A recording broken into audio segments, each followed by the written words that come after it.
नमस्कार साथियों, अगर आप एसएससी एमटीएस 2025 के एग्जाम की तैयारी कर रहे थे और आने वाले दिनों में आपके एग्जाम हैं, तो दोस्तों जो 4, 5 और 6 तारीख को एग्जाम हुए हैं फरवरी में, उनमें दोस्तों ये पता चला है कि बैंकिंग हिस्ट्री से सवाल जरूर आ रहे हैं आपके हर एक शिफ्ट में। ठीक है, इकोनॉमिक्स में 3 से 4 क्वेश्चन आ रहे हैं और बैंक के इतिहास से पूछा जा रहा है कि कौन सा बैंक कब स्थापित हुआ था, किस बैंक को कब विलय किया गया, इस प्रकार के सवाल आ रहे हैं। तो इस छोटे से सेशन में हम लोग 5 से 6 मिनट का सेशन रहेगा, ट्राई करेंगे कि दोस्तों सारी चीजों को कवर करने का, और एक बार जल्दी जल्दी से सेशन को आप शेयर कर दीजिए। चलिए शुरुआत करते हैं सेशन की।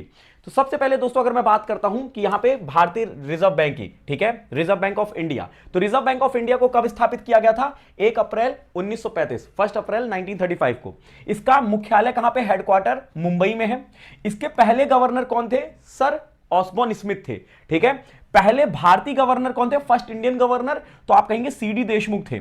और वर्तमान में अभी जो है दोस्तों, यहां पे अगर मैं बात करूं तो बैंकों का नियामक और मौद्रिक नीति नियंत्रक ये करता है, मतलब जो है बैंकिंग रेगुलेशन और जो मॉनेटरी जो पॉलिसी होती है वो रिजर्व बैंक ऑफ इंडिया करता है। ठीक है, रिजर्व बैंक ऑफ इंडिया को जो है 1949 में नेशनलाइज किया गया था। नेशनलाइज मतलब जो है राष्ट्रीयकरण किया गया था। ठीक है, इसके करंट में गवर्नर कौन है, आपसे यह पूछा जा सकता है। इसके गवर्नर अभी वर्तमान में कौन है, तो आप कहेंगे संजय मल्होत्रा हैं। कौन है? संजय मल्होत्रा जो है अभी वर्तमान में इसके गवर्नर। ठीक है, ये ध्यान रखिएगा।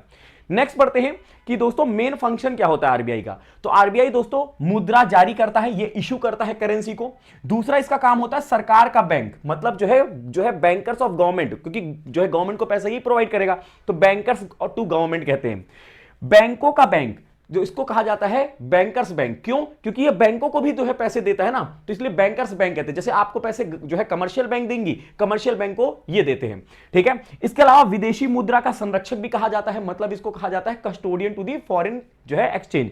इसके अलावा साख नियंत्रक, कंट्रोलर ऑफ क्रेडिट भी इसको कहा जाता है। ठीक है, अगर मैं बात करता हूं कि जो आरबीआई होता है, ठीक है, आरबीआई सबसे ऊपर होता है, रिजर्व बैंक ऑफ इंडिया, इससे ऊपर कोई भी बैंक नहीं होता, इसलिए इसको एपेक्स बैंक कहते हैं। इसके नीचे होते हैं वाणिज्य बैंक। वाणिज्य बैंक जो होते हैं दोस्तों, फॉर एग्जांपल अगर मैं बात करूं, अब ये अलग अलग प्रकार के होते हैं। जैसे सार्वजनिक क्षेत्र का बैंक, जिसको हम लोग कहते हैं पब्लिक सेक्टर बैंक। एक होता है निजी क्षेत्र का बैंक, प्राइवेट सेक्टर बैंक होता है। एक होता है विदेशी बैंक, फॉरेन बैंक, इसको हम लोग कहते हैं, जहां पे आप करेंसी एक्सचेंज कर सकते हो। क्षेत्रीय ग्रामीण बैंक, जिसको हम लोग जो है आरआरबी कहते हैं। ठीक है, क्षेत्रीय ग्रामीण बैंक मतलब रूरल रीजनल बैंक इनको कहा जाता है। और एक होते हैं विशिष्ट बैंक, जिसमें दोस्तों सहकारी बैंक आता है, कोऑपरेटिव जो है बैंक्स आते हैं। इसके अलावा लघु वित्त बैंक आते हैं, स्मॉल फाइनेंस बैंक आते हैं। और एक होता है भुगतान बैंक, मतलब पेमेंट बैंक होता है। ठीक है, ये दोस्तों वाणिज्य बैंक के अंतर्गत आते हैं। आगे बात करते हैं। देखिए, आपसे पूछा जा सकता है कि 1969 में, 1969 में कितने बैंकों का जो है राष्ट्रीयकरण हुआ था, नेशनलाइजेशन? तो 14 बैंकों का राष्ट्रीयकरण हुआ था। ठीक है, और अगर पूछा जाएगा कि 1980 में कितने बैंकों का राष्ट्रीयकरण हुआ था, तो 6 बैंकों का राष्ट्रीयकरण हुआ था, यह ध्यान रखिएगा। 1969 में 14 और 1980 में 6 बैंकों का राष्ट्रीयकरण हुआ। इसके अलावा देखो, अब जो है बैंक खाते अलग अलग प्रकार के होते हैं, जो बैंकिंग अकाउंट होते हैं ना, वो अलग अलग होते हैं। एक होता है सेविंग अकाउंट, जिसमें आप पैसे जमा करके आप इंटरेस्ट ले सकते हैं ना। एक होता है चालू खाता, करंट अकाउंट, जो बिजनेस के लिए यूज किया जाता है, इसमें इंटरेस्ट आपको उतना मिलता नहीं है, आप बिजनेस के लिए यूज करते हो। एक होता है जो है सावधि जमा, फिक्स्ड डिपॉजिट, जिसमें आप दोस्तों एक निश्चित अमाउंट जो है दोस्तों जमा करते हो निश्चित समय के लिए, और आपको निश्चित उस पर एक इंटरेस्ट मिलता है, एक फिक्स्ड इंटरेस्ट मिलता है, उसको फिक्स्ड डिपॉजिट कहते हैं। एक होता है आवर्ती जमा, रिकरिंग डिपॉजिट। रिकरिंग डिपॉजिट जो होता है जिसमें आप मंथली जो है जमा करते हो, ठीक है, मासिक जमा जिसको हम कहते हैं। अगर मैं बात करता हूं कि देखो, एक बैंकिंग की अगर हम बात कर रहे हैं तो सीआरआर आपसे पूछा जाता है, जिसको हम कहते हैं cash reserve ratio. Cash reserve ratio जमा, दोस्तों ये पैसा वो होता है जो जमा का प्रतिशत जो आरबीआई के पास रखा जाता है। जो वाणिज्य बैंक होती है ना, वो अपना जितना भी पैसा जमा है उनके पास, उसका कुछ प्रतिशत आरबीआई के पास रखेंगे, इसको कहते हैं सीआरआर। ठीक है, जो कमर्शियल बैंक होगी वो आरबीआई के पास कुछ अपना जो जितना भी पैसा जमा है वो जमा करेगी किसके पास? RBI, CRR. दूसरा होता है स्टैच्यूटरी लिक्विडिटी रेशियो, तरल संपत्ति के रूप में इसको जो है रखा जाता है। ये कमर्शियल बैंक अपने पास रखती है, जो भी उनके पास पैसा जमा है उसका कुछ परसेंट अपने पास वो रखती है, उसको कहते हैं एसएलआर, स्टैच्यूटरी लिक्विडिटी रेशियो। ठीक है, ये ध्यान रखिएगा। इसके अलावा रेपो रेट होता है। रेपो रेट में क्या होता है? वह दर जिस पर आरबीआई बैंकों को उधार देता है।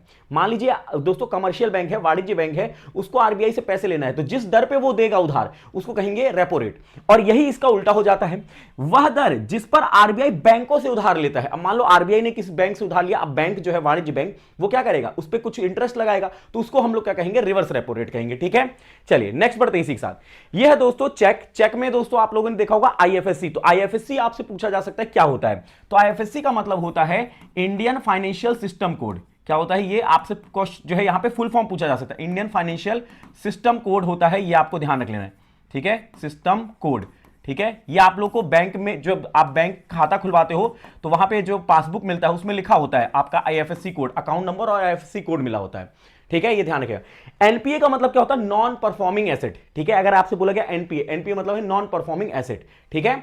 चलिए नेक्स्ट बढ़ते हैं इसी के साथ। अब देखो दोस्तों, आजकल डिजिटल बैंकिंग होती है, पेमेंट सिस्टम होता है, अलग अलग दोस्तों पेमेंट होती है, जैसे यूपीआई, यूपीआई का फुल फॉर्म क्या है, यूनिफाइड पेमेंट इंटरफेस, यूपीआई का फुल फॉर्म याद रखिएगा। जैसे एग्जांपल है भीम ऐप हो गया, पेटीएम हो गया, गूगल हो गया। एक होता है NEFT, national electronic fund transfer, इसका इस्तेमाल बिजनेसमैन लोग ज्यादा कर रहे होते हैं। RTGS, real time gross settlement, इसका भी जो है दोस्तों बिजनेस वाले लोग ज्यादा कर रहे होते हैं। एक होता है जो है आईएमपीएस, ठीक है, ये ध्यान रखेंगे। नेक्स्ट बढ़ते हैं, अगर मैं बात करता हूं कुछ कमेटियां बनी थी बैंक से संबंधित, जैसे कि अगर मैं बात करूं नरसिम्हा कमेटी बनी थी जिसने दोस्तों बैंकिंग सुधार किया था। उसके बाद जो है दोस्तों एम नरसिम्हा समिति द्वितीय बनी थी जिसने फाइनेंशियल सिस्टम रिफॉर्म किया था, मतलब जो है वित्तीय प्रणाली में सुधार किया था।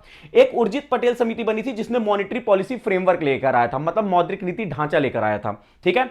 अगर मैं बात करता हूं प्राथमिकता क्षेत्र क्या होता है, ठीक है, प्रायोरिटी सेक्टर लैंडिंग क्या होती है, जैसे कृषि में अगर देना है, ठीक है, एमएसएमई हो गया, शिक्षा हो गया, आवास हाउसिंग और कमजोर वर्ग, इनको जो है प्रायोरिटी रखी जाती है सेक्टर लैंडिंग के लिए, ठीक है।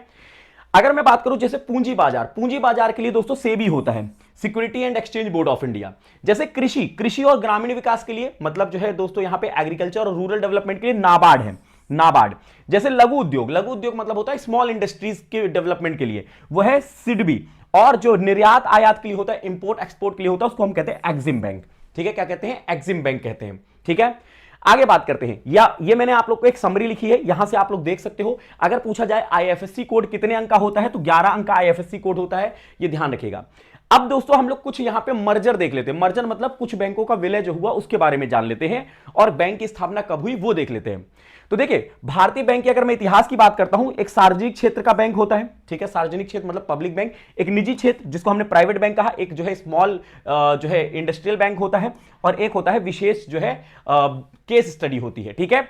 इसमें अगर मैं बात करता हूं तो 1894 में पंजाब नेशनल बैंक, ये बहुत इंपॉर्टेंट है, याद रखिएगा, डेट वाइज मैंने यहां पे लिखा है, ठीक है। तो 1894 में पंजाब नेशनल बैंक, ठीक है। उसके बाद 1906 में कैनरा बैंक, ठीक है, और बैंक ऑफ इंडिया ये स्थापित हुए। 1907 में इंडियन बैंक हुआ, 1908 में Bank of Baroda, Punjab and Sindh Bank हुआ। अगर आपसे पूछेंगे भारत का सबसे पुराना बैंक, तो आप कहोगे Hindustan bank, bank of Hindustan, क्या, बैंक ऑफ हिंदुस्तान, ये भारत का सबसे पुराना बैंक है, बैंक ऑफ हिंदुस्तान, जिसको 1770 में स्थापित किया गया था, ये भारत का सबसे पुराना बैंक है, ठीक है। चलिए नेक्स्ट बढ़ते हैं, 1911 में सेंट्रल बैंक ऑफ इंडिया, 1919 में यूनियन बैंक ऑफ इंडिया, 1935 में बैंक ऑफ महाराष्ट्र, 1937 में इंडियन ओवरसीज बैंक, 1943 में यूको बैंक, ठीक है, यूको बैंक आया। उसके बाद 1955 में आया एसबीआई जो है state bank of India. State bank of India का पुराना नाम था imperial bank, imperial bank of India इसका पुराना नाम, ठीक है, इंपीरियल बैंक ऑफ इंडिया।